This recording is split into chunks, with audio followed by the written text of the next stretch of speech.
इस सृष्टि में सबसे पहले निराकार परब्रह्म सदाशिव साकार स्वरूप लेकर स्वयंभू शिव के रूप में प्रकट होते हैं और फिर आगे चल के सर्जन करता ब्रह्मा, वहन करता विष्णु और विलीन करता महेश की उत्पत्ति होती है, जिसमें ब्रह्मा जी ने सबसे पहले सृष्टि का सर्जन तो कर दिया, लेकिन सृष्टि का विस्तार नहीं हो रहा था, क्योंकि उस वक्त केवल त्रिदेव ही थे।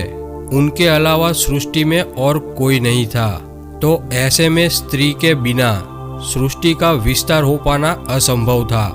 तो ब्रह्मा जी सृष्टि के विस्तार को लेकर चिंतित हो रहे थे कि जब तक सृष्टि में जीवन आगे नहीं बढ़ेगा तो इस सृष्टि के सर्जन का क्या मतलब, ये सारी रचनाएं तो जीवनोपरांत नष्ट हो जाएगी।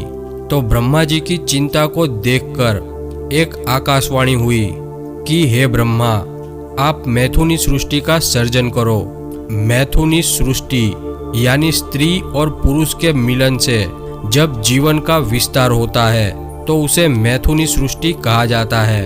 तो तब ब्रह्मा ने अपने मन से मानस पुत्रों को उत्पन्न किया, लेकिन वे सब पुरुष थे, क्योंकि ब्रह्मा जी नारी को उत्पन्न करने में विफल रहे थे। तब उन्हें ज्ञात हुआ कि सदाशिव के बिना सृष्टि का विस्तार करना असंभव है।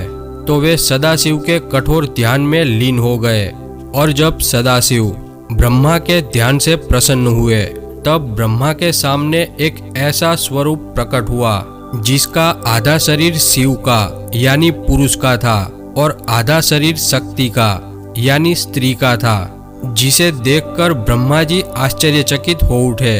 तब ब्रह्मा जी ने शिव के इस स्वरूप को अर्धनारीश्वर का नाम दिया, जो कि शिव और शक्ति का मिला हुआ एक अद्भुत स्वरूप है। तब ब्रह्मा जी ने शिव से प्रार्थना की कि आप सृष्टि का विस्तार करने में मेरी मदद करें, क्योंकि नारी के बिना ये कर पाना असंभव है।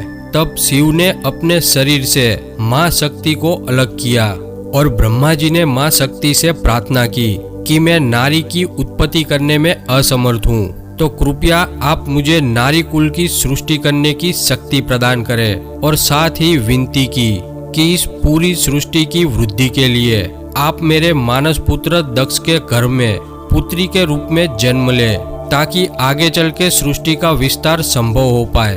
तब शिव और शक्ति ने उन्हें ऐसा ही वरदान दिया, और माँ शक्ति ने अपनी भ्रुकुटी के बीच में से उनके समान ही एक शक्ति को प्रकट किया, और वो ही प्रजापति दक्ष की पुत्री बनी, और माँ शक्ति फिर से शिव में समाहित हो गई।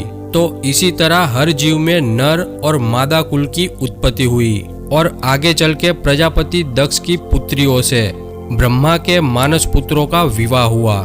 और फिर ब्रह्मा ने पृथ्वी पर सबसे पहले पुरुष के रूप में मनु और सबसे पहली स्त्री के रूप में शत्रुपा की उत्पत्ति की, और उन दोनों से प्रियव्रत, उतानपाद आदि 7 पुत्र और 3 कन्याएं उत्पन्न हुई। और फिर ऐसे ही सृष्टि का विस्तार शुरू हुआ।